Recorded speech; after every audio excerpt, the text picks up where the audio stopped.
tulinayo n'ensonga y'okkubira abantu amasimu era lero tunaviira wano ogenda kubirayo abantu aba obagambe bakulonderani banondere Kyagulanyi Ssentamu. Okay. Okansuddeko baba. Tulina ssebo. Ati kati ekikulu abantu b'e Kampala kale kangezeeko. Mukama nsaasire ebeerenge essimu kweri. Neeyanzizza. Saagala kwogera linnya lyo olw'ebyokwerinda naye nga neeyanzizza akalulu ka pulezidenti wange addako. Abuume. Oyo neze buna ndi wano ndi ku The Answer Channel ku mukutu ndine mukulu Matovu Junior nga ndi mukusaba kalulu ka Mwami Kyagulanyi Ssentamu ssebo. Kalulu kabawadde ddala n'akenyongeza n'okakuma ngenda kakuuma. Ye mukama wange tuwogerako n'ani ono? Ono muli ne mukulu Mbuye Fred Chemical Ali. Mbadde nsaba mukama wange akalulu ka pulezidenti wange addako Robert Kyagulanyi Ssentamu ku lunaku olw'okunanga 15 taata. Uganda gyendi yawangudde dda. Wangi? Mu Uganda mwendi yawangudde dda. Tuteekateeka nteekateeka za kwerwanako. Promota ate kasita oyogera ekyo gwe nkumanyi toli muntu omu. Temutuwuliza ku internet next week. Mande olwokubiri. Naye nga yawangudde dda. Ayinamu akasente aweereza abantu bebeeteeke basigala awaka abanaasigala abasobola kwerwanako. Sebo kakalamu amanya gange nze Kayo Wisdom mutabani w'omulaalo yakulira ku mata omutali mazzi Black Canadian nga nsinzidde wano wendi osanze nakakubira leero abantu 46 nga mbuzaayo bana sebo.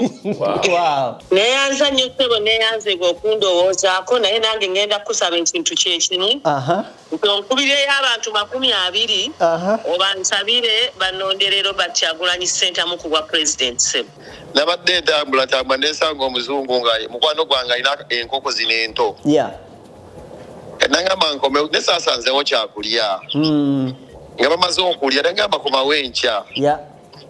Wenakomyewo sasa obadde kujja kanisa munaku nga 2 omukyalira ng'enjala ennuma amati kwa n'ejimu nambe enkoko ng'ewooma nnyo ne mugamba ogikuzeewe nagamba yene ento gye walabe nga ya nnaku 2 nengamba waaki kijja kiti ekyo badde nagikubye empiso nga mmanyi ojja nezimbulukuka kati ebintu ebityo muganda wange binyungula ezziga limanya kali waffe twalugubanga enkoko n'olya emmere eri organic ebintu byaffe kyetusibusa omusana vitamini D buli omu ayagala okubeerako ewaka. Tetusobola kuva kuba muno twava ewaka nga twagala munnange yali mbeera twadduka lwoba buna kibambulira kwesitula ne mu kwesitula nga tulina ekigendera tudde eka tuve ku buddu. Kale omuntu ennawo zamwe tukyalingiriza ebiriika tujja biringiriza ddala paka ng'obukulembeze bukyuse kuba tukoye okubeera mu muzira kakalaamu tukoye okubeera nga batufuga obumbula eno nagira gye tutazaalwa buli muntu ateeka ewaka afune ku buweerero munnaye oli alowooza buno tututeeka ennyo mu nsonga za Uganda tetunnatandikako yadde abavubuka bwe mwesubya bwe mukola era ne muzannyisa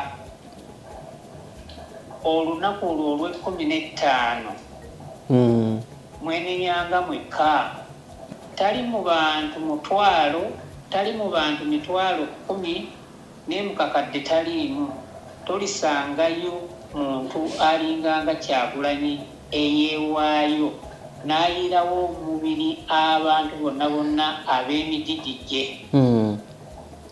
Kitegeeza nti generations eziddako kasita tukola ensobi ne tutalonda Kyagulanyi ne tukkiriza obunyeebwa tugenda kulaba kye bayita okutulugunyizibwa okuttibwa okumalako buli kyaffe kyonna. Weewaawo nabiwandiika ne babisoma ne babibuuzaamu n'ebibuuzo mu UNEB naye tebabifaako nnyo. Kyokka kati eno yessaawa mukalulu kaluli Junior bw'ojjukira twagambanga abantu nti eno yessaawa kati eno yessaawa eya nnamaddala. Nakano oba nkakuteereko kampe kubanga baasi ndaba kati ganyegenya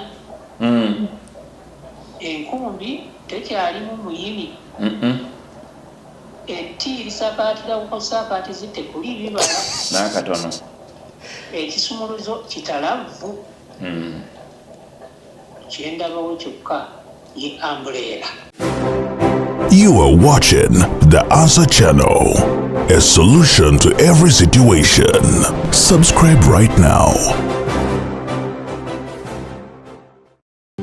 Oli muna Uganda wangalira mu diaspora, America, Canada, Australia, UK oba Germany ng'okola emirimu ebiri ku esatu wabula nga tofuna kadde kawummula oba kwebaka naye nga tokyasobeddwa lwaki ssente z'olina ku akawunti yo tezeeyongerako? Toli wekka, bangi kuffe twaveeka n'ebirooto eby'amaanyi wabula oluvannyuma ne twesanga nga tukolerera kusasula bills zokka. Tusuba okubeerako ne famire zaffe era nga tuwulira tetulina kye tuyinza kukola kukyusa mbeera eno wabula singa nkugamba nti waliwo enkola esinga eya franchise digital business ebaddewo okumala emyaka 5 mu gumu mu nsi yonna esobola okuyamba okukolera ewantu wonna kasita obeera ne laptop oba essimu ssaako ne wifi nga okola n'omulimu gwo ate ekirungi nga teweetaaga bukugu bwonna bwa tekinologiya ng'ezimbiddwa okuyamba abajja ku kyeyonga ffe okwekolera ensimbi esasula obudde bwo wamu n'ebyo by'osobwa tukutendeka ne tukuwabula ne ku buli mutendera ng'oyambibwako abantu ab'enjawulo abategeera gy'ova tetusuubiza mpewo wabula yeno sisitimu gy'osobola okutandika okuyiga leero bw'oba okoye okukola essaawa ennyingi nga teri kuwummula nga te tulina kyolaga kizivaamu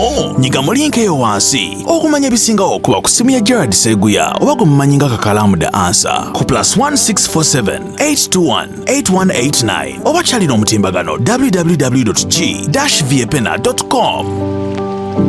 Kale tukwanirizaako nyona gyesinzire okubate ng'otulaba omukutu bagwita The Answer Channel. Genda ku mukutu gwa YouTube noteekamu ekigambo DA nolekawo space noteekawo answer nolekawo space noteekawo channel ojja kubate ng'otufera osobola nnyo okubate ng'otufuna n'okubate ng'otulaba.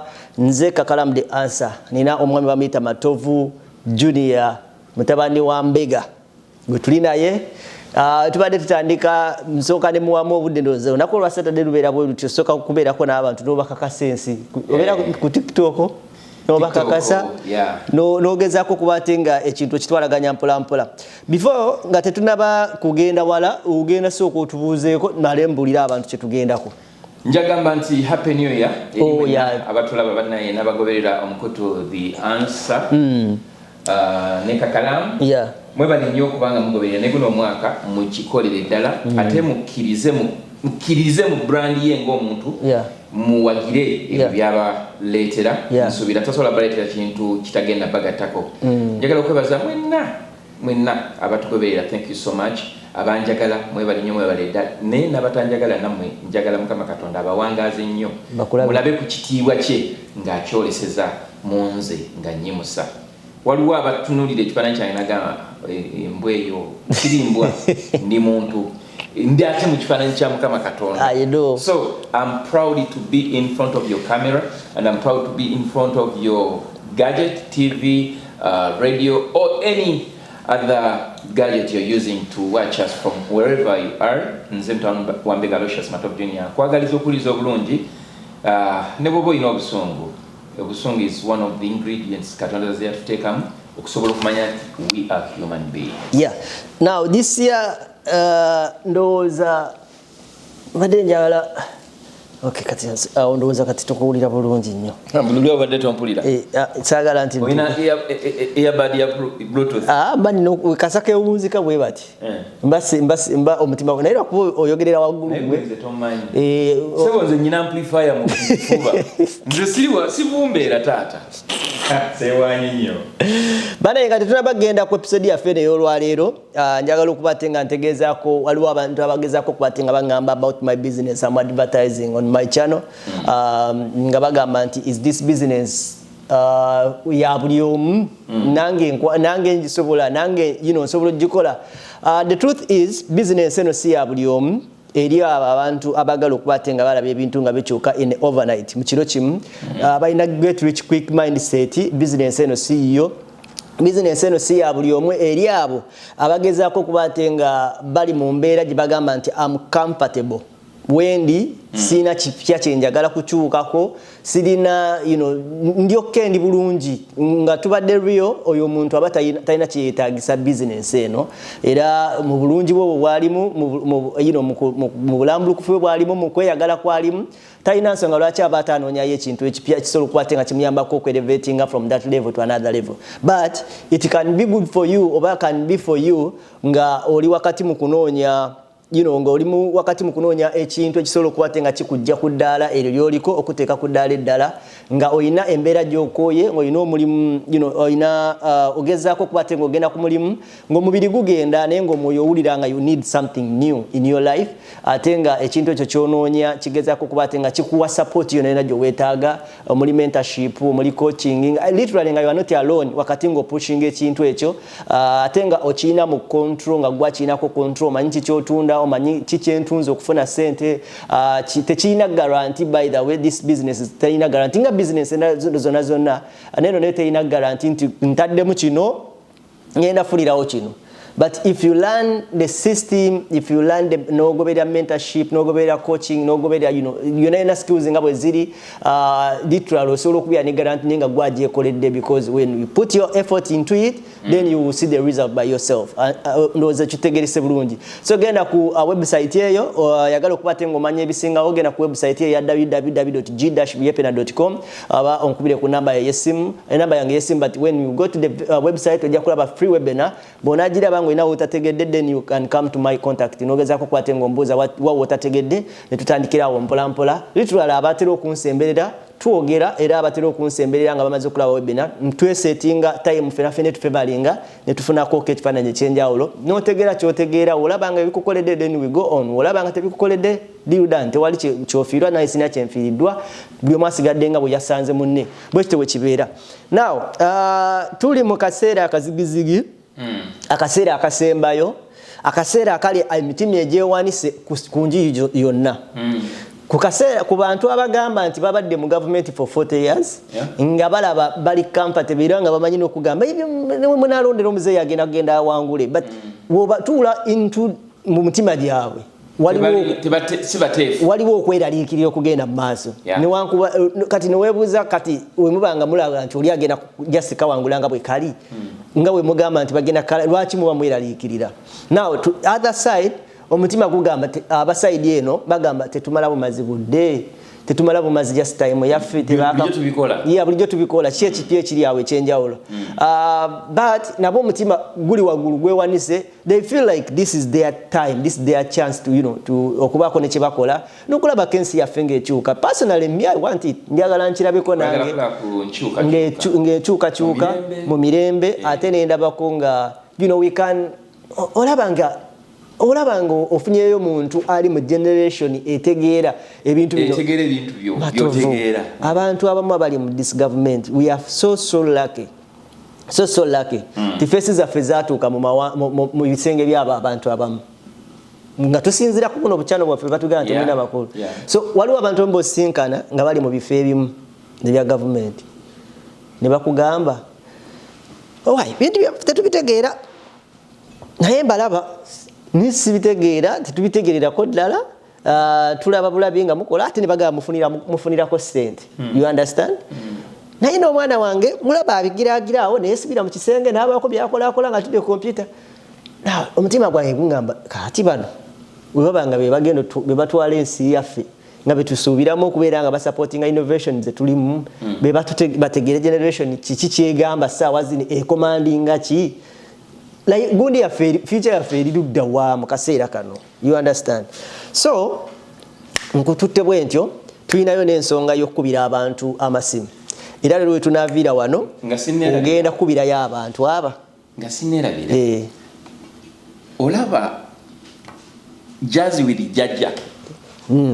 najiraba oyina kyewalaba oyinza okubanga kyewalaba si kyenalaba naye oyina kyewalaba nalaba patience mwala wa Museveni ng'avudde mu State House akutte essimu ye eri ku stick anoonya kyewandiyise attention y'emyaka gy'abaana batuuse okuzaala mayo bwantegeerekeka nti nalaba patience si ye patience lwabwogo obaye oyo ndowooza lwabogera ndowooza yeye kale weba nalaba mutabani mwana wa Museveni ng'avudde mu kuba nti official communication equipment emutunulamu ekole kyewandiyise live stream batuse message eyo ngeri censored ku bantu eri naye n'akwata essimu n'agitunuza mu daddi we ng'ayogera ng'ayagala kulaga abamu following kuba kati naye ayina ba followers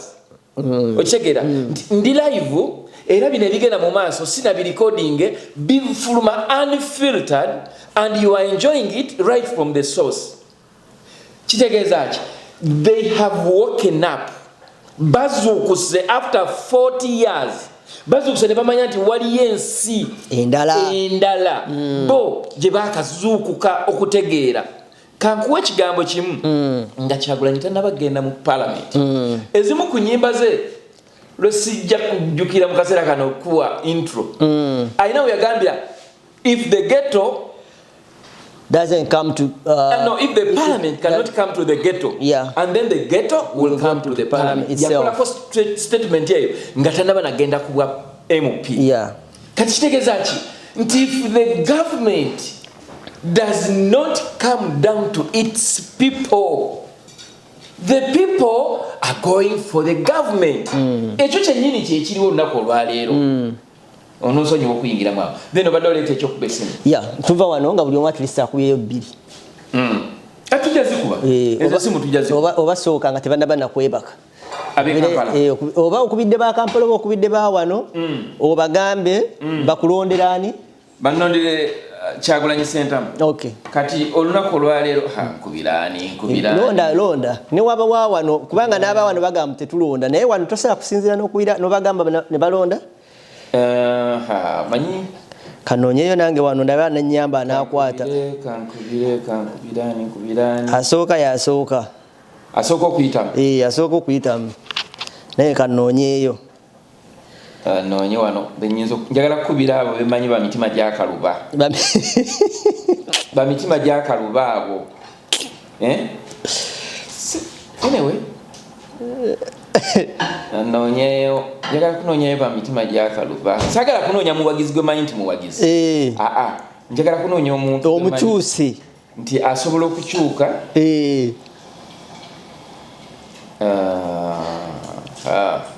aho no kansuddeko nga seetegese londa naye n'owolondo owaawa ntofaayo kati impact eba tevaayo bulungi owawano tasinzira wano ate nakuwira n'agamba abeeri ne bagera ne balonda okansuddeko baaba tulina ssebo anti kati ekikulu abantu b'e Kampala kale kangezeeko ono mukama nsaasire ebeere ng'essimu kweri ono si owange gwe mumanyi ono oyinza okuba yoyo mumanyi sijja kwogera linnya lye kubanga gyakola ze owange akutte mukama wange nkulamusizaako nange bwente wa Luganda oluyita ssebo gye ndi taata ndi wano ndi ku The Answer Channel ku mukutu ndine mukulu Matovu Junior nga ndi mukusaba kalulu ka Mwami Kyagulanyi Ssentamu ssebo nakabawadde dda nakenyongeza n'okakuma ngenda kakuuma ye mukama wange tuwogerako naani ono ono muli ne mukulu mbuye Fred Chemical Ali Chemical Ali bebale emirimu taata amina wa Luganda bwe mujye baliko ssebo kale taata mbadde nsaba otuweeyooko ensonga nga 3 oba 2 lwaki abantu abali wano ku kyeyo nga bwe tuli wano bandibadde bakubira abantu ab'e Kampala sako n'okwenyigirira mu by'obufuzi nga tusinzira wano eno balonde okusookera ddala munkubidde nga ndi mu kusonda ssente tuli ku mukutu gwa top boss nkuguddeko bugwi nsaasira obutakugamba munguddeko bugwi era nze omu ku bantu abali kubiriza abantu okusonda ssente kati sobola okwawuza mbwongo buno mirundi 2 ngeno conductinga okusonda ssente ate ngeno mbawa reasons naye nga kinjalo bagamba nti omuntu ali mu diaspora yenna yandibadde akubiriza nnyo omuntu wali e Kampala okukola ki okuuma akalulu ako n'ogenda okulonda president olw'ensonga nti ebintu byalaba ebiri mu diaspora mu Uganda bisobola okukolebwayo kubanga ssente ziva mu musolo amiina era singa ekonomi beeterezeddwa nga n'ebyobufuzi biteerezeddwa tetulina kimuntu kimwetaaza kudda bweru kujja munsi z'abaana basajja bazungu yensonga enkulu esinga byonna ssebo. Tweyanza nnyo mukama wange, mukama akumina omwaka omujja omulungi. Amina mwabankumire wala bono ne kabatwale. Muganda wange je baliko ssebo. Jigenda jitya? Amanya gange bampita Rosias Matovu Junior mutani wa Mbega. Essimu eno ngikukubidde n'obuwombeefu nga nsaba okunnondera Kyagulanyi Robert Sentamu ng'ennaku z'omwezi 15 lwe Lwokuna luno. Mukama wange nsaba akaluluko eggwanga lyaffe Uganda lisobole okukyuka. Gwe n'ab'omu nnyumba yo abatuuse okulonda musobole okulonda Robert Kyagulanyi Sentamu. Taata nsaba akaluluko.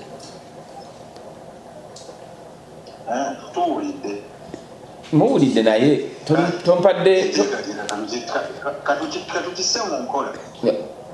sebo ennyumba ye evaamu obululu nga bumeka?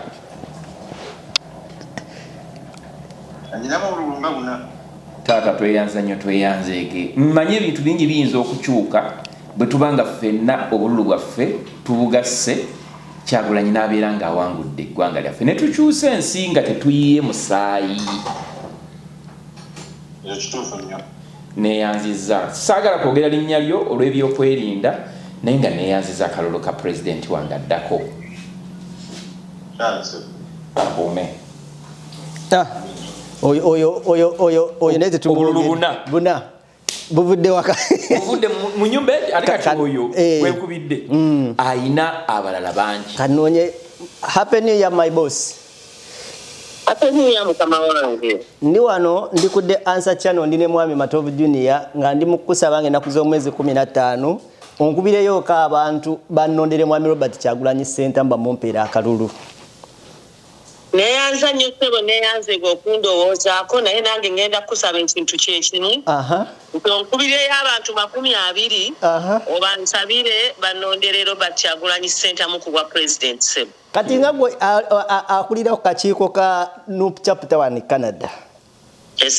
Lwaki olowooza omuntu ali wano mu Bulaaya oba kali katugambe Canada specifically yandibadde wa mugaso nnyo okubaako nga yenyigira mu by'obufuzi ebikwata e Uganda oba ebiri mu nsi ye? Sekusooka njagala okujjukiza abantu bonna abaliwuliriza nti right now wonkubiridde tuli ku Zoom ya Diaspora fundraiser okusobola okusonda ssente okukuuma akalulu olunaku olwokuna because ne campaign ezisigadde eza president right now onkubidde ekigenda maaso naye nengamba kankukwate lwaki kitukwatako nnyo kubanga East or West Home is best. Exactly. Abantu ffenna abasinga majority eri mu diaspora naddala kati abayingidde ebiseera bino wadde n'ebivuddeko banfuluma olw'embeera eri Uganda oba byabufuzi oba n'ekonomi yennyini byonna si birungi.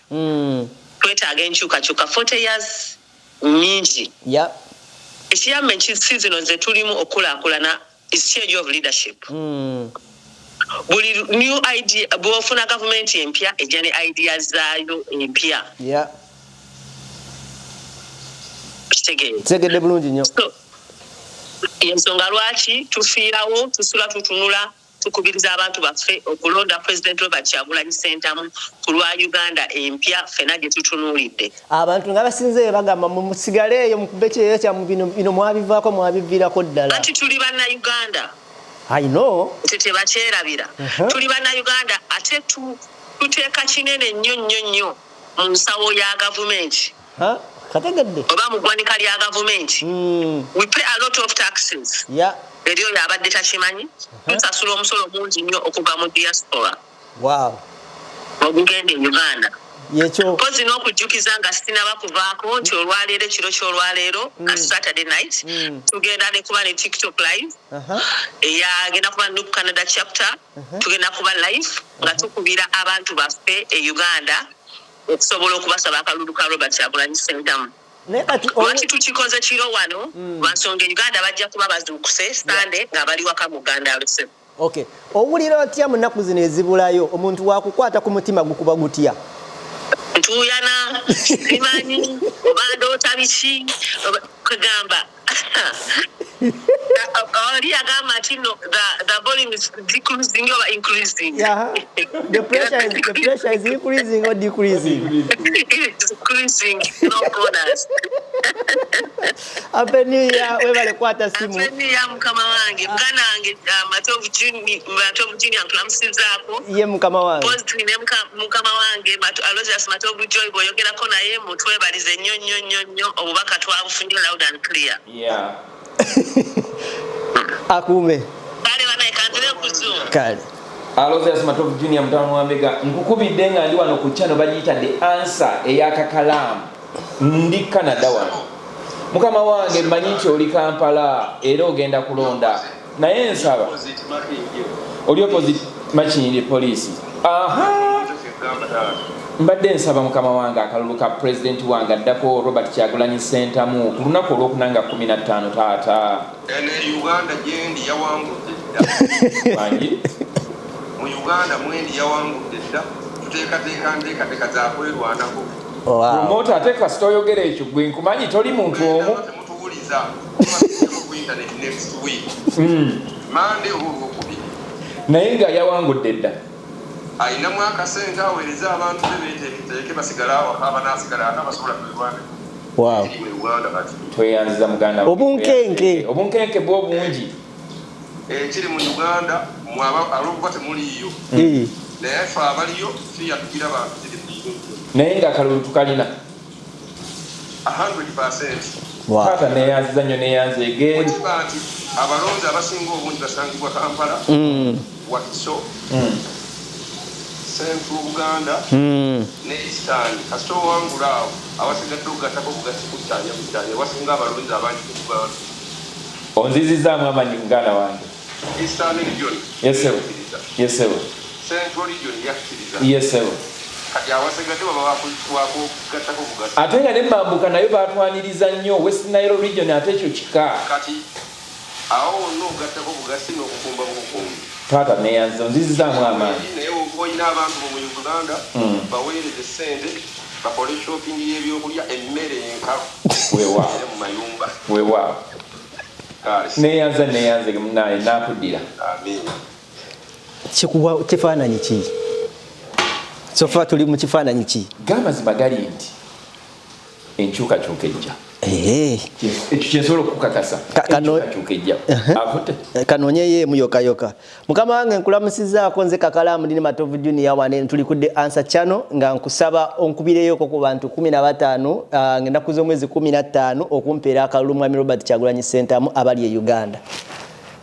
Sebo Kakalamu amanya gange nze Kayo Wisdom mutabani w'omulaalo yakulira ku mato omutali mazzi Black Canadian nga nsinzidde wano wendi osanze nakakubira leero abantu 46 nga mbuzaayo bana sebo era ntudde wano ne mutabani wange yanzijukiza Nangamba eno tonnamukubira. Wow. When you say hi, you remember Uncle Kakala? Hey, Greenie. Just say hi. Hi, Greenie. Hi. Hi, how are you doing? Fine. How do you feel when you nearby your dad? Very good. Very good, I understand. That is you remember Uncle Kakala, you know? You can say yes, you're just not in the head. Yes. Yeah. Sabo mukama wange era esimu ana mukaga mbuzayo 2 na twagambya tetugenda kunaaba amasimu gamala kugwayo sebo mukama wange. Amina naye abantu bagamba nti mwabali eno mu Bulaya mutawanira kino ebyobufuzi tibibakwatako musikakane eno Uganda yabalema lwaki mulondoola ebitabakwatako oyinza kuddamu nti awo ekirunjo oli n'omusajja omugwensamu ekitiibwa Matovu Junior njagala okuddamu ebigambo bino nga naye awulira Kakalamu oli muto wange omuntu yenna ya Kakalamu wizidde omukeizi muri Bulaya ebyakugula nti tebibakwata ku mugambe bwoti nti kituufu w'oli awo mu mwalo osobola okuba nga oli awo naye ng'onneetaaga nze ali e Bulaaya nkubekerere njikubire Trump ajja kutaasa eggwa ali awe bwayise mwala singa abasajja bakuba tiya gaasi n'emiggo onneetaaga nze ali awo ku Blue Mountain oba Niagara tiwe naakwata bendera ne ŋŋenda ku embassy ya America bajja kumpuliriza nnyo okusinga ggwe tunneetaaga gwali ku ground awe bwayise Kawempe ku Kibuloka weetaaga Wisdom ayimiridde wano Niagara weetaaga Mukulu Matovu Junior ali awe Toronto weetaaga Kakalamu ali Scarborough okugenda wali ku embassy ya America okugenda wali Ottawa ku parliament n'akuba enduulu kyonneetaagira ssebo mukama wange. Tuyina essimu endala eri ku side eno. Sebo. Era ndowooza katumuwulirizeeko mukulu ng'amuwa amusaba akalulu. Sebo mukulu wange muganda wange omwagalwa Aloysius Matovu Joy. Mukama wange mbadde nkubidde essimu eno nga nkusaba akalulu ka Kyagulanyi Robert Sentamu ku lunaku olwokuna asobole okukulembera Uganda nga tewaliiwo kuyiwa musaayi. Sabo nsaba akaluluko n'abo b'obeera nabo. Nze n'abo mu maka gange obululu bwaffe obulimu bwonna bwa Kyagulanyi Sentamu. Nkukulisayo nnyo emukono n'ebigambo byonna bye wayogedde ate ne nkukulisa okusigala ng'oli ku mulamwa wadde nga eggwanga ly'owangaaliddemu terikuwadde value wadde okuwa akatundu kuwandiise a quarter ku by'odisavinga ng'abaddewo ng'olwanyisa obulwadde bwa mukenenya ebbanga lyonna awandiise emizannyo n'ennyimba ezisobodde okulungamya bannayuganda ayambye abalala okuwangula engule abamu nga tebaagala nakwogera ku linnya lyo naye n'osigala ng'oli ku mulamwa n'otakkiriza kugulibwa bunyeebwa. Neyanze Ssebo era ninayo obubaka bw'abavubuka nti ebiro bino tukozesa engombe egamba nti tokola era. Yes, sir. Yeah. Abavubuka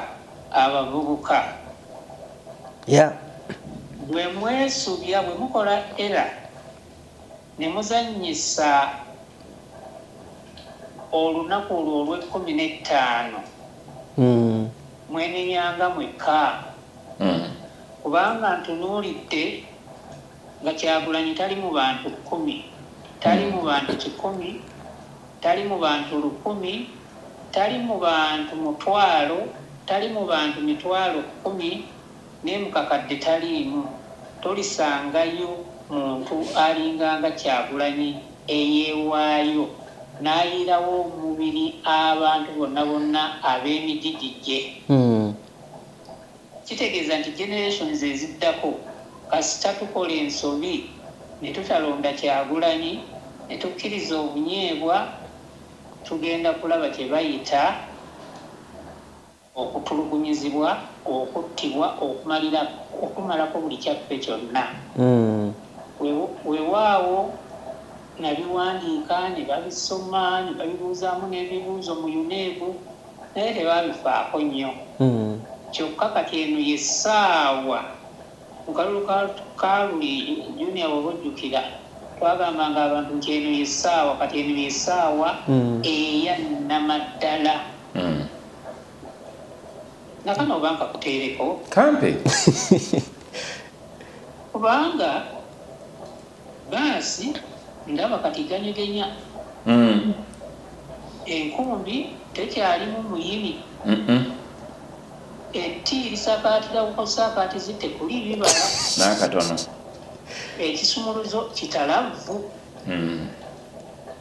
kyendabawo kyokka ye ambulera ye manvuuli etamusiiya. Yes. Ate munnange era oli omulaba ng'avudde mu bbaasi nga yeetaaga ambuleera. Ddala. Tweyanza nnyo tweyanze mwami Aloysius Matovu Joy tuli ku mukutu gwe bayita The Answer ogwa Kakalaamu era nga tusinzidde wano mu Toronto, Canada. tugezaako okulaba nga twongera eddoboozi lyaffe ku lya President Kyagulanyi Ssentamu okwongera okusikiriza abantu okubaako be bakubira amasimu okubajjukiza okumulonda ng'ennaku z'omwezi 15 omwezi guno okukyusa Uganda. Tweyanza nnyo tweyazegese.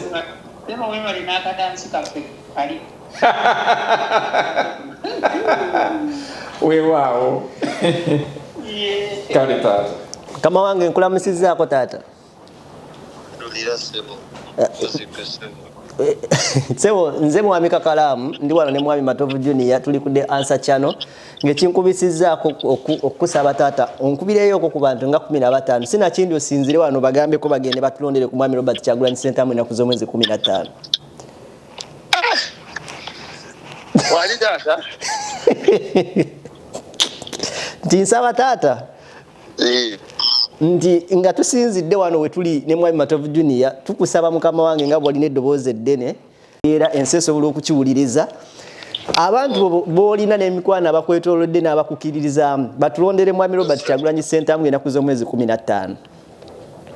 Nze wange kisookera ddala siri musajja mugagga nina obuzigo bwe nasikira obwa muzeeyi. Yesebo naye buli wa NRM namugambye asooka agende ku mizigo unazoso fumula ku nyumba wana making sure ati territory yange so serenjikiriya liganga yone genda lunda Kyagulanyi Ssentamu. Wow. Kati nemanya lwo olujjandukiriya linze era nengamba buli muntu yenna ali mu nyumba eyo okusula kwa bw'omala okulonda Kyagulanyi mbawaddeyo emyezi 3 buli omu mu maaso gyabwereere ng'akasiimo. Balaye mwami penge emyaka gyonna ebisanja byonna ebibadde bijja obadde tofunanga mukisa kugenda Uganda. Nkimanyi waliwo challenge ze tufuna naffe ze batugamba nti mwe muli eyo Bulaaya ebyokulonda Uganda mwagivaamu ne mugenda. Lwaki musigala mukyateeka ennyindo mu Uganda? Lwaki temusigala eyo ne mudda mu byeye wammwe gye muli? How would you respond that? Kati kibuuzo kirungi nnyo kuba olunaku lw'eggulo nabadde ntambula nesanga omuzungu nga mukwano gwange alina enkoko zino ento. Nangamba nkome nesaasanzewo kyakulya nga bamaze okulya nangamba komawo enkya bwe nakomyewo saasobodde kujja kanezya munaku nga 2 omukyalira ng'enjala ennuma amati kwa n'ejimu namba enkoko ng'ewooma nnyo ne mugamba ogikuzeewe nangamba yene ento gyewalabe nga ya nnaku 2 nengamba waaki kijja kiti ekyo mbadde nagikubye empiso nga mmanyi ojja nezimbulukuka. Kati ebintu ebityo muganda wange binyungula ezziga limmanya kali ewaffe twalugubanga enkoko n'oli emmere eri organic ebintu byaffe kyetusibusa omusana vitamini D buli omu ayagala okubeerako ewaka.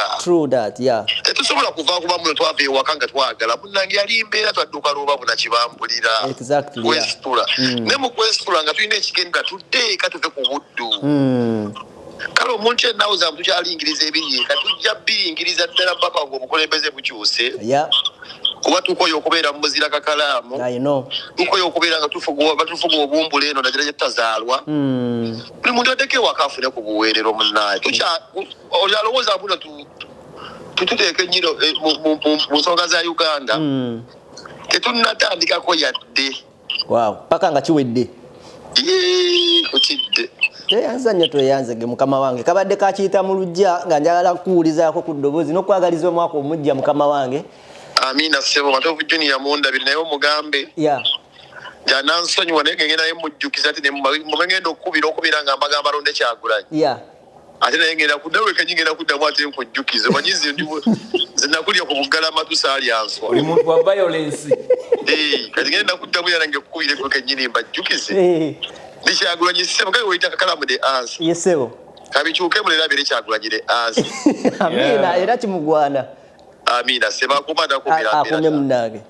Yesebo yeta ndowooza yeekomenkereza gwe kankubulire Aloysius Matovu Joy agambye nti kano kabavubuka naga guno gwe mukisa gokka tetulinayo muntu mulala agenda kufaanana nga Kyagulanyi. Gamazima gali nti opposition gye tubadde tulina mu Uganda tebadde mu kuluubirira kukyusa bukulembeze mu Uganda ebadde eteekawo ekifaananyi ekiraga bannayuganda nti tuvuganya naye nga tebalina kye twandiyise bumalirivu bwa kutwala kye bavuganya. Nsuubira nti ne Museveni yennyini nga president wa Uganda akiraba nti mu butuufu enkyukakyuka yeetaagisa. Olw'ensonga gy'atambulidde yonna tewaliyo wantu watuuse n'asanga nga abantu basaba bipya okwongereza ku byabadde byabakolera. Baagala kutandika butandisi. Bamuga mukulu neri yava jamanyi nti alina 100% NRM. Era bamugamba tukyanywa n'ente amazzi enguudo mbi. Thomas Tayebwa java tewaliyo wa opposition naye enguudo zatambulirako lwakuba nti emmotoka zalina nnungi. Talina luguudo lulungi. Etegeeza nti no buli wabadde agenda Museveni kati sinaba kwogera ku wange. Buli wabadde agenda bamugamba sente tetuzirabanga ze bwavugamba nti no watuweerezeza smart PDM. Kati kitegeeza nti naye mu kaseera kano nga bw'asobola okukyusa n'agamba nti eyali IGP Katumba Wamala yasobola okukomyawo poliisi ekifaananyi kyayo n'akizza mu bantu. Nti abantu basobola n'okukwata ssente zaabwe ne bagulira poliisi emmotoka.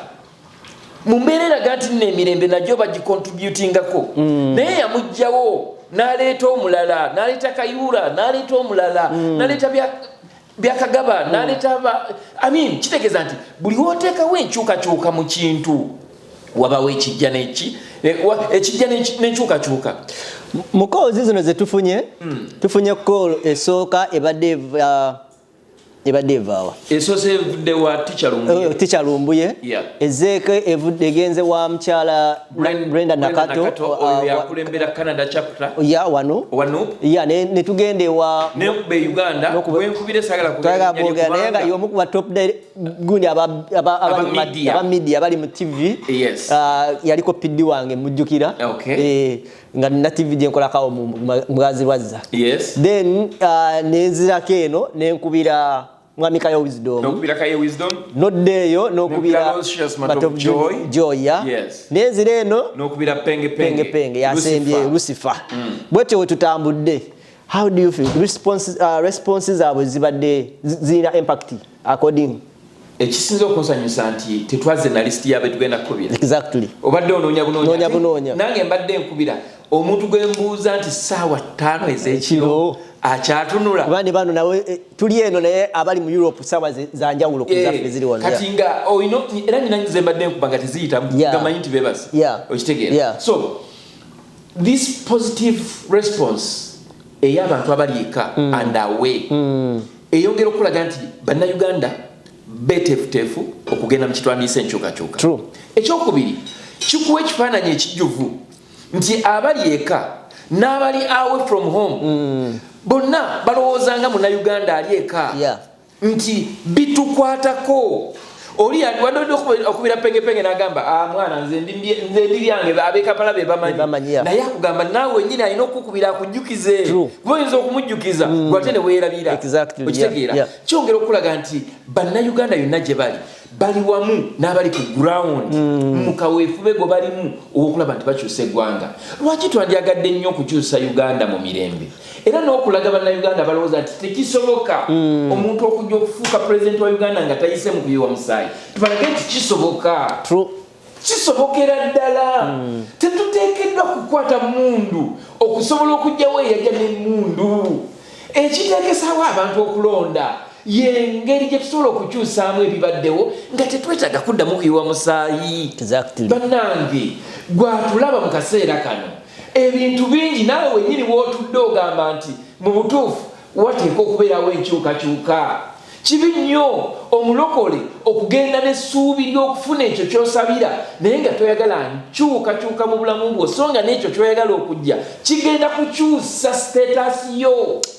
Bw'osaba emmotoka oli n'agamba nti gitwale aba tagikuwadde nti naagikuwadde mu buntu nti ogitutte.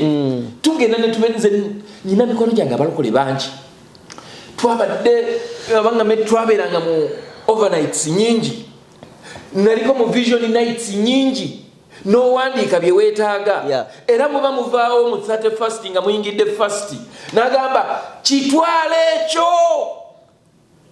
oba okitegeera. byonna bye wawandiika osobola okumalako omwaka nga tokoze eki tobifunye naye nga oba osabirira enkyukakyuka mu bulamu bwo abadde talina ttaka oligule abadde talina mmotoka ogifune abadde talina mukyalo omufune anoonya omwana omufune waliwo abantu ng'ebintu byonna babirina naye nga waliwo ekintu kimu kyokka kye yeetaaga n'omusanga ng'ali mu maka ateredde bulungi nnyo naye nga mu maka gaabwe mu bulamu essanyu eri mwana ne bakuwa essuubi nti omwana oyo mufune tutegeragana kati naffe mu kaseera kano twagala okutwala kye bayita enkyukakyuka etalina kuyiwa musaayi tukitwale eri bannayuganda bonna ewatali kulowooza nti nno Kyagulanyi Robert Ssentamu bw'anaafuuka pulezidenti wa Uganda nti waliwo agenda okugobwa mu Uganda. Twagala tuwe bannayuganda essuubi nti enkyukakyuka egenda okujja mu Uganda si ya kuleeta kirwandiise kirwi nti tugenda kwesasuliza kuba n'abatukoze bwe bati kusigala mu trama eya buli kaseera. No, enkyukakyuka bw'ejja egenda kuganyula buli munnayuganda at all levels. Naffe abali eno ku kye twandiise obuwaŋŋanguse tugenda kwenyumiriza mu nsi yaffe. Goloza nti waliyo bantu bali bweru wa Uganda nga balina ne sente zibasobola okuinvestinga mu Uganda naye ng'olwayo tebasobola zinvestingayo. True. Kati twagala okuzza bannayuganda emitima abali ebweru wa Uganda abasobola okuzimba eggwanga lyabwe Uganda basobola okubeera ne kyetwandise security ya Uganda Museveni ne abamuwagira gye baagala okuteeka mu mentality y'abannayuganda eri nti bw'ataba Museveni nga ye president tewaliwo mulala bw'aba si Museveni alina kuba mutabani we. Njagala tujjukire nti eggwanga lino lyaliwo nga Museveni tannajja ate tujjukire nti emirembe gyali gimaliddwawo nga Museveni tannajja noona atufuga olwaleero yalinamu contribution ku instability eyo tetusobola yes mu Uganda ebyafaayo bya Uganda gy'oyinza okuyita the longest blood period. Blood, when I say blood, was between 1980 and 1986. Miaka mukaaga. Miaka etano. Mu byafaayo byonna. Yes, that is the most blood. Bano Obote n'Amin just byali bya myezi bwezi. Anti kati ulira Amin yawamba Obote. Nga tebakubye masasi Not even a single bullet. Wamate bochogera bwo. Tewaliwo n'omu yafa. Yakera kukazi kumachera gaba kujjeko. Agamba nonye wala jodda. Tewaliwo yadde mu betwandiise ba army commanders abagamba nti tetukikiriza. They were all in agreement. Betiranga omwo busimanyi ono abadde akulira kino simanyi nandiddemu olukwe abakungu n'abakungu naye tebatta ku bantu. Ofuna omuntu asobola okukuwa kye bandiise the true side of Idi Amin in his leadership ojja kwesanganga n'abo be bagamba be batta baali bakolagana n'abo abaali bagala okugjako gavumenti. Tokategedde kana anti omusajja gwe bagamba nti nno Amin yamutta Jonah Nirungu bw'ofuna omuntu asobola okuwa story entuufu bajja kugamba nti waliwo consignment y'ebintu eyava gye yava n'ebeera cleared okuva e Mombasa ng'eri mu mannya ge nga naye nga container yerimu byakulwanyisa. Okitegeera kati ye Amin ye yattanga batta bamuvuganya abali mu kkubo lye. Anyway tujja kugenda yeyo naye kyentegedde actually kyembadde siwanga budde nti bano gavumenti zakyukanga ne tewaaliwo kutta kw'abantu nti like emundu egenze tewaaliwo okwo kati kankuwe okuva mu kyalinga mu just nti omuntu akyuse ate Twitter 1966 crisis olwo tufuna president waffe asooka nga agundi avaako Kabaka Muteesa ng'abanga amaze okuwaŋŋanguka nga amaze okuwaŋŋangusibwa wasigalawo obukulembeze bwa Obote. Kati Obote n'afuga Uganda paka mu 1900 ndowooza 7 kuba Amin yajja 7 kubanga crisis eyo yali ndowooza nga 4 nga Kabaka wa Buganda awaŋŋangusiddwa. Tewaliwo mundu awo emundu eyakubwa yali akulumba lubiri betiro omumu si bantu ebweru tewaliyo bantu nti eruwero bafa ekitegeeza olubiri lwe yalinga presidential yalinga battleground yalinga battlefield era abattibwa mu lubiri oyinza oga nti oba be baali nga bono nga abasirikale abakuumanga kabaka oba ne abambowa crisis eyo naye oyinza okwesanga nga ne crisis eyo teyaweza bantu 2,000 abaafa misana tuko and it didn't take a week or a month. It was abrupt nti bajja ne balumba olubiri ne bawamba be bawamba kabaka nawanganguka nadduka nagenda okitegeera ani Obote nafuga Uganda paka lwe yajjibwako n'eryanyi mu kyetwandiise ku naye ng'era tebekuba kugenda mu bantu tewaliwo kulwana kwonna tewaliwo olutalo nga lwonga lwakiyekera olutalo lw'ekiyekera olwasooka mu Uganda lwakulemberwa Yoweri Kaguta Museveni badde nno Ssekawanga budde wammaaki yes kakati kitegeeza nti buladde period ekyasinza okubeera ennene mu Uganda eriwo wakati wa 8 nga Museveni ayingidde mu nsiko nga bamaze akalulu ka 8 paka 8 we baamaliriza olutalo era abantu abawera wakati w'emitwalo 8 nearly to akakadde be baafiibwa abali accounted for boyinza oga nti baabala one by one bali around 800 mitwalo nga 8 kakati tetwagala kuddeeyo teri muntu yeegomba kuddeeyo era security ya Uganda gye twandibadde twenyumirizaamu yeesobola okujja n'ekubira saluti omuntu yenna ayimiriddewo ku lw'okusalawo kw'abantu abasinga obungi nga tokutte mu kalulu k'Abannayuganda Kakalaamu bwe weesimbawo ne Matovu abantu ne balaba nga Matovu alina ebisaanyizo ebikusingako tokozesa maanyi ga mundu kulinnya ku gundi y'Amatovu sigala mu mbeera eyo kubanga ojja kufuna omukisa omulala oluvannyuma lw'emyaka 5 Matovu oyo binaaba bimulemye ojja kudda bagaye nti ate twakakirako oli naye towadde bantu mukisa kwesalirawo towadde bantu mukisa kulaba ku balala bayinza kukikola batya otaddewo kyetwandiise fear which is not the order olwaliro gye twandibadde tugoberera constitution ya Uganda mu nnyanjula erina preamble oba kyetwandiise ennyanjula constitution egamba nti tukoze bino nga twesigama ku gye tuyise kati gye tuyise yewa ewali okuyiwa omusaayi ewali okutulugunyizibwa kw'abantu ewali okukwatibwa kw'abantu ne basibibwa makomera nga tebawozezza omwali okubuzangawo abantu omwali okukyusa obuyinza nga kuwamba buwambi naye nga bawandiika constitution eyo nga bagamba tuwandiise bino okusinziira ku byafaayo bye tuyiseemu nga Bannayuganda era kyali kibi nnyo Museveni ng'akozesa palamenti eguliriddwa okukyusa okujja ekkomo ku bisanja kyali kibi nnyo okukozesa palamenti y'emu okujjawo ekkomo ku ly'emyaka bya pulezidenti. That was the biggest mistake legally made by the Parliament of Uganda and Museveni eyamala emyaka 6 ng'alwana okuleeta ekitwedde eyo ensobi bwe baagikola kati bino byonna ebiddako tuli mu nsobi nga bulaga tuli mu sengavuddemu ngazzeemu oyinza okwesanga nga wayinza okwetaagisaayo another gye twandiise constitutional review commission oba process okukomyawo ebyo bye twafiirwa nga bajjewo ekkomo ku bisanja n'ekkomo ku myaka ya pulezidenti okusobola okunyweza n'okukomyawo kye twandiise kufulu mu constitution ya Uganda. Njagala tugenda mu maliriza ssebo olwaleero ngenda kuwa omukisa obeeko obugambo bw'otugamba naddala ku lunaku olwo olwokuna omuntu lwe yandibadde akola ngaye wakikola luli onnyongereyo kiki kyeyandikoze ku lunaku olwo. Message yange esooka egenda eri abakuumaddembe. Abakuumaddembe muyige kino, muli bakuumi ba mirembe, temuli batabanguzi ba mirembe. To all the security departments or security operatives or security agencies in Uganda.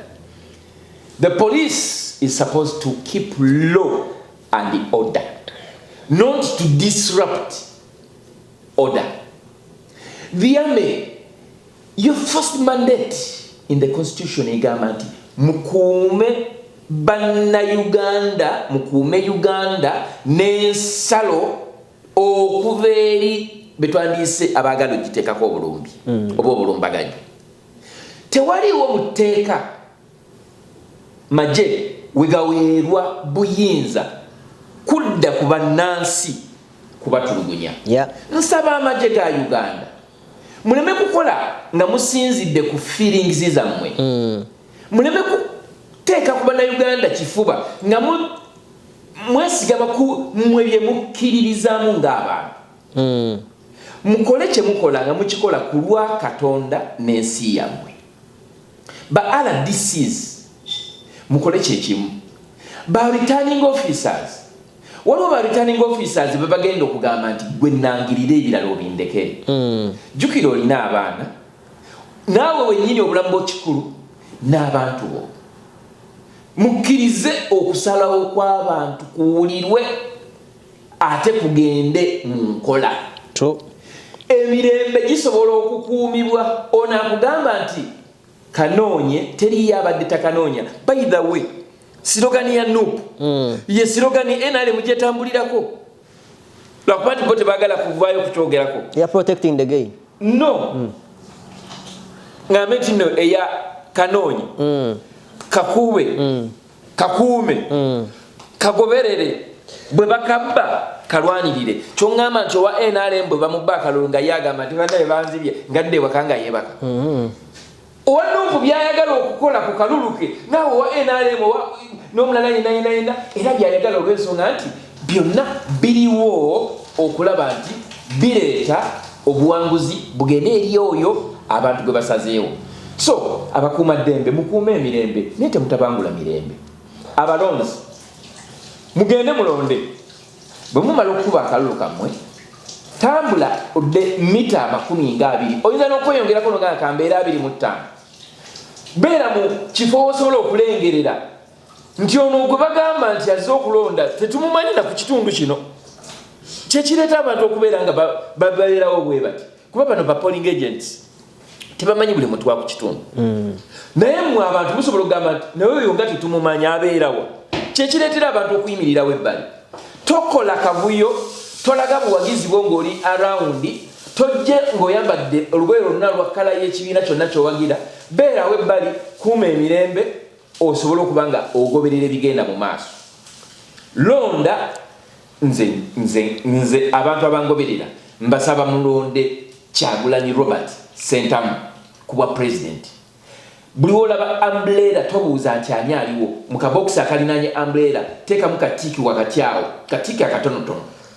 Toteekamu tiki mpanvu nnyo ate tokola cross kwoyo gw'otayagala.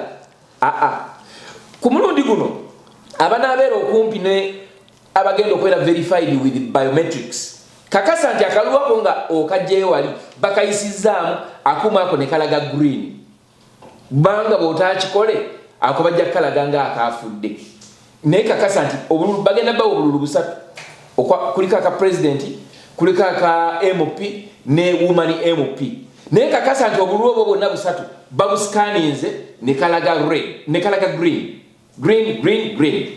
Then awo okomanye aka president okateekawa ng'omaze okutiikinga Kyagulanyi, aka woman MP wabeera Kampala Shamimu Malende, ate ba MP bamwe okusinziira katugambe Nakawa East nti wayiswa mufumbiro. Katiki wakati mu kabox. Londa Kyagulanyi Robert Sentamu ku lwa Uganda empya. Uganda empya egenda kubeeramu enguudo ennungi. Uganda empya tegenda kubeeramu nguzi, tegenda kubeeramu corruption. Kitegeeza nti sente zibadde zoonoonebwa mu corruption zigenda kukola ku nguudo, zigenda kukola ku masomero, zigenda kukola ku malwaliro, zigenda kukola ku kwongeza emisaala eri bannaffe abapoliisi, ab'amagye, aba prisons, abasawo, abasomesa na buli muntu amanyi nti okolera gavumenti. mu Uganda empya tugenda kufuna enfuga nga yesigamiziddwa ku bantu kye bakkiririzaamu, most especially abagala enfuga ya federal. Buganda egenda kuganyulwamu, Bunyolo amafuta bagenda kuganyulwamu nga bagabana ku mafuta gaabwe. Bannaffe ab'Ekalamoja abalina golodi bajja muganyulwamu. Ebintu ebyandibadde bifunibwamu banna kino nga banoga nti oyo golodi maybe ali attached ku family weight ya Amina agenda kuba nga agassa ekitundu mwava. Mbannaffe ab'Ebusoga golodi gwe bazuula Ebusoga n'ebintu ebyobugagga ebiriyo nga bwe tugamba nti n'amasannyalaze gonna gali mu Uganda gava Busoga. Busoga eteeka okubeerako ne ka percentage at least yakava ku masannyalaze nga buli unit etundibwa at least ne bwe baba balinako 0.01% nga bamanyi nti no every year Busoga nga region esobola okufunayo at least obuwumbi 10 ne bukulaakulanya region y'e Busoga. N'ebitundu ebirala bya Uganda Katonda yagiwa ebyobugagga. Buli region mu Uganda erina ebyobugagga eby'omuttaka oba erina ebyobugagga kitwandiise ebyobutonde bw'ensi. Buli region esobola okwetengerera n'esobola okubanga ngagga emirimu ne girabika. Mu Uganda empya tewaliiwo muntu agenda kukwatibwa asibibwe olw'okuba nti akkiriza ate amukulembera kyatakkiririzaamu. Mu Uganda empya okuteeka ekitiibwa mu ddembe ly'obuntu tugenda kukirabako. Mu Uganda empya tugenda kulaba nga amasomero abaana abasoma nga basomera bwereere so nga ate omwana bw'agenda okusoma asobola okufuna ebikozesebwa nga asoma, asobola okulya ku ggi, asobola okunywa ku mata, abakuugi nga butuufu biteekateekeddwa bulungi. Uganda empya ya bannayuganda bonna kubanga mu Uganda empya tewali wagenda kufuna mulimu nga batunulira ku nnyindo ye oba region gy'ava, agenda kufuna mulimu ku merit. Wasoma olina ebisaanyizo olina omulimu. Uganda empya mugenda kola ku training nga ze mulaba ebweru wa Uganda mwabatambuddeko mugenda kuzirabako training. Mu Uganda empya ogenda kulaba nga value eweebwa ekyo ekifulumiziddwako ensimbi y'omwoyo w'omusolo. Mu Uganda empya ogenda kulaba nga abantu beeyagala, abantu nga basanyufu, abantu nga bali wamu. Mu Uganda empya buli munnayuganda agenda kwenyumiriza mu ggwanga lye. Alright, tetugenda soka wano olunaku olwaleero kulakatala n'ensi yange Uganda, ensi gyensinga okwenyumirizaamu, ensi enkuzizza, ensi gye njagala nange okuba ate nga ndaba nga mpitirivu okuzaama, erimu omwana wange, erimu abantu bange bonna famire yange yonna gyeri. Eno gye ndindiyo bwannamunigina mikwano n'abaŋŋanda, kitegeeza percentage esinga endi Uganda. So nze nange nja kugatta wano eddoboozi lyange kwaba abagezaako okubatenga abatugoberera n'abasobola okubatenga bakkirizamu akakatono kenyinza okubaga ne mukkiriza munnondera omwami Robert Kyagulanyi Ssentamu. Robert is an inspiration to the young generation, to people below 40 years, 50 years, something like that. Ayina ebintu bingi nnyo byagezezaako okubatenga atulaga nti something can happen. Bingi nnyo bye tusobola okwogera leero enkya olunaku ne luziba kubanga obulamu bwe bwonna bwonna obusinga bubadde mu kamera. Ye muntu akoze ebyobugagga ebimu bye batugamba nti okwekako ebintu ebimu tobiraga mu bantu, abantu balina ettima, abantu balina obujja, ebintu byo bikweke. Byakoze ebyobugagga bere n'ebisinga biri mu kamera. Eventually tubirabye nga bimuyambi. Otherwise singa teyabitulaga abantu bandige oyo kati kyakulya kye kimubonyabonya naye ayagala kukwata kulya, ayagala kulya kye. Naye olwokuba nti ebisinga byonna beach, simanyi ennyumba, simanyi biki abikoze like abireeta mu kamera tubiraba. Bibuniza abantu abasinga. Kambawulire kana akasembayo. Bannabitone ba artists. Mwe mulowooza nti muntu kyayinza okusinga okutegeera industry yamwe nga si Kyagulanyi? No, just damu kisenge kyo weesibireyo yadde Kyagulanyi tomwagala. Gwe mukulowooza ko ani ayinza okusinga okutegeera industry yo okusinga Kyagulanyi nga ye president wa Uganda? Kabanyina mukazalawo buzalawo nga tuvudde muzalawo omanyi yayimba oluyimba n'agamba nti beggalira mu kisenge ne babiwuliriza. Naye gwe Kakalaamu ani ayinza okutegeera obuzibu bwa artist okusinga artist? Nze nalabyeko abantu abamu nga twali twogerako ebyo bya jazz with Simanyani jajja. Amanyi kati amanyi. Naye omutima gwange mwami Matovu mbeerawo niŋŋamba okunafuya Kyagulanyi omuntu asobola munafuya ng'asinzidde na gy'asinzidde. Naye gwe gw'onafuya yavaako ate kino ekyokulya ekikuweesa kuba oli gwasinga okuli ekyokumanya exactly kubanga oli gwasinga okutya kati abukulaga ani ayinza mungomumu kati gambabulire message yange esemberayo ddala olunaku lwaleero kanjiweereze ba artists we are intelligent ffe tusinga amagezi kyobulaba nti nno President Museveni asanze akaseera akazibu okulwanyisa Kyagulanyi kuba mugezi naturally we are creators we imagine tusobola okuddawo ne tufumiitiriza ekintu ne tukiteeka mu luyimba mu kitotome mu muzannyo oba mu communication yonna ne bwekibeera kisiige ne tucommunicatinga kati kitegeeza ki nti omuntu yenna ayagala okutegeera nti ono akutegeera okusinga ng'oli artist ne bw'obanga obadde tomulonda nkwegayiridde genda omulonde ffe tugenda kufuna testimonies nyingi nga bagamba ffe twali tunoonyayo kyakulya kubanga kkiriza oba ogaane abantu bagenda kulonda Kyagulanyi ekyo kyosobola okukakasa kati wetunayoyongerayo akumata kumira mpera babayi